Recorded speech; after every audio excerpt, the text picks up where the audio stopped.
प्यारे छात्र छात्राओं, नमस्कार, सुप्रभात। आशा है आप घर पर होंगे, कुशल मंगल होंगे, सुरक्षित होंगे।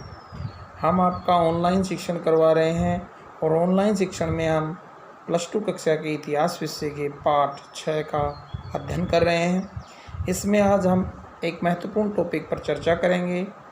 टॉपिक है किस तरह से क्यों भक्ति और सूफी चिंतकों ने अपने विचारों को अभिव्यक्त करने के लिए विभिन्न भाषाओं का प्रयोग क्यों किया, क्यों उन्होंने स्थानीय भाषाओं का प्रयोग किया, उदाहरणों सहित व्याख्या कीजिए। प्यारे बच्चों, जैसा कि आप जानते हैं 8वीं शताब्दी से लेकर 18वीं शताब्दी तक का अध्ययन हम इस पाठ में कर रहे हैं। इस काल को भारतीय इतिहास में मध्यकाल के नाम से जाना जाता है और कुछ इतिहासकार इसे भक्ति सूफी परंपराओं के काल का नाम से भी पुकारते हैं। प्यारे बच्चों, इस दौरान भारत में अनेक पूजा प्रणालियों का उद्भव हुआ, अनेक निर्गुण और सगुण भक्ति धारा के संतों का उद्भव हुआ और इसी दौरान भारत में मुस्लिम संत भी आए, सिलसिले भी आए, क्योंकि मुस्लिम साम्राज्य की स्थापना भारत में हुई, सल्तनत काल और मुगल काल। तो इस दौरान हिंदू धर्म में भक्ति काल और मुस्लिम धर्म में सूफी काल का उदय हुआ। तो इन समय जो महान संत हुए उन्हें यहाँ पर विशेष सम्मान और प्रेम लोगों का मिला और इस कारण से उन संतों ने अपने विचारों को अभिव्यक्त जब किया तो उसके लिए उन्होंने स्थानीय भाषा का प्रयोग किया। भक्ति काल के महान संतों में कबीर, नानक, सूरदास, मीराबाई, शंकरदेव, अलवार, नयनार, वीरशैव, दादूपंथी और सूफीवाद के विभिन्न सिलसिलों के संतें, विशेष रूप से चिश्ती, सुहावर्दी, नक्शबंदी ने अपने अपने विचारों को अभिव्यक्त करने के लिए विभिन्न स्थानीय भाषाओं को अपना माध्यम बनाया। इनमें तमिल, तेलुगु, कन्नड़ भाषाएं और उत्तर भारत की खड़ी बोली, अवधी, बघेली, मैथिली, इन भाषाओं को गुजराती, असमी भाषाओं को अपना माध्यम बनाया, जिनके उदाहरण हम इस प्रकार से समझ सकते हैं।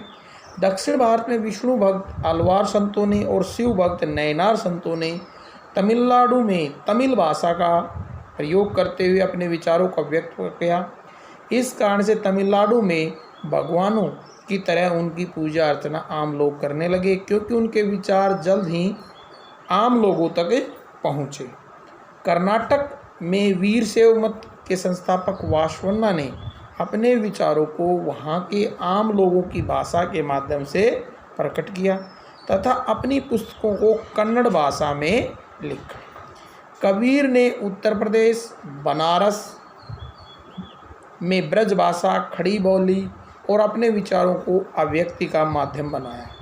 कबीर ग्रंथावली, बीजक, उलटबाशियाँ जो उनकी रचनाएं थी वो आम लोगों की भाषाओं में ही लिखी गई बाद में, कबीर के जीवन के बाद। तो इस तरह की उनकी जो भाषाएं थी वो सारी जो स्थानीय भाषा के नाम से उन्हें जाना जाता है।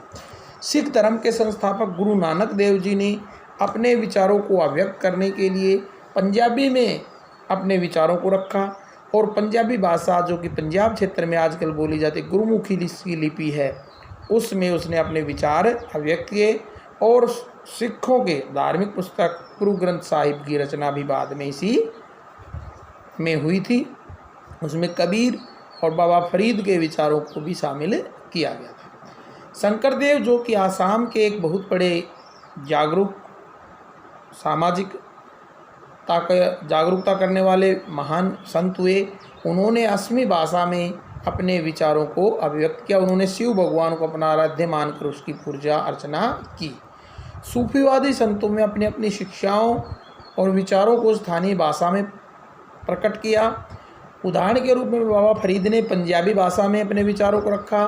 चिश्ती संत जो हुए उन्होंने हिंदवी भाषा को अपने विचारों की अभिव्यक्ति का माध्यम बनाया और उसमें सूफी संतों ने प्रेम, भाईचारे की विचारों को अपनी भाषाओं में रखा। मलिक मोहम्मद जायसी के द्वारा लिखी गई पुस्तक पद्मावत जो कि उस समय के विचार अभिव्यक्ति का एक महत्वपूर्ण स्रोत है, उसमें पद्मावत के अंदर रतन सेन और उस जो पद्मावती थे उनके प्रेम कहानी और आम लोगों के जीवन और शिक्षाओं का वर्णन है। कर्नाटक व बीजापुर में मुस्लिम संतों ने दक्कनी भाषा, जिसे उर्दू का दक्षिणी रूप कहते हैं, उसको अपने विचारों का व्यक्ति का माध्यम बनाया। सूफियों की लंबी कविताएं, जिन्हें मशनवी कहा जाता है, जहां ईश्वर के प्रति प्रेम और मानवीय प्रेम का रूप में प्रकट किया गया। भारत में सूफी मत को फैलाने वाले चिश्ती सिलसिला सर्वाधिक था और अमीर खुसरो, जो कि निजामुद्दीन औलिया का शिष्य था, राज दरबार में पद पर था, उसने अपने विचारों को व्यक्त करने के लिए सूफीवाद को फैलाने के लिए कव्वाली की आरंभ किया। जो कव्वाली गाई जाती है उसकी शुरुआत में जो कव्वाल जो गाते हैं उसको कौल बोलते हैं, कहावत, और बीच में कविता के रूप में इसको गाया जाता है। इसका फारसी, हिंदी व उर्दू में उन्होंने अभिव्यक्ति की और उसको गायन को लोकप्रिय बनाया। दक्षिण भारत में चिश्ती संतों के बसने के बाद वहाँ स्थानीय दक्कनी उर्दू का रूप को रचनाओं को अपनाया। इनकी जानकारी वे हमें सादीनामा और उस समय के लारीनामा नामक प्रमुख ग्रंथों से इसकी हमें जानकारी मिलती है। तो इस तरह से आपने देखा कि किस तरह से दक्षिण और उत्तर, पूर्व और पश्चिम, गुजरात में भी स्थानीय भाषा का वहाँ के स्थानीय सुधारकों ने प्रयोग किया। मीराबाई ने राजस्थानी और गुजराती भाषा का प्रयोग किया। कबीर ने वहाँ की स्थानीय भाषाओं का प्रयोग किया। विभिन्न सूफी संतों ने उर्दू और हिंदवी का प्रयोग किया, जिससे वो आम लोग जो बोलते थे उसी भाषा को उन्होंने अपनाया। इस कारण से वो अपने क्षेत्र में बहुत लोकप्रिय हुए, भगवानों की तरह उनकी पूजा अर्चना हुई और विचार अभिव्यक्ति की स्थानीय भाषा का प्रयोग करना उनके लिए लाभदायक सिद्ध हुआ। आशा आपको समझ में आया होगा। धन्यवाद।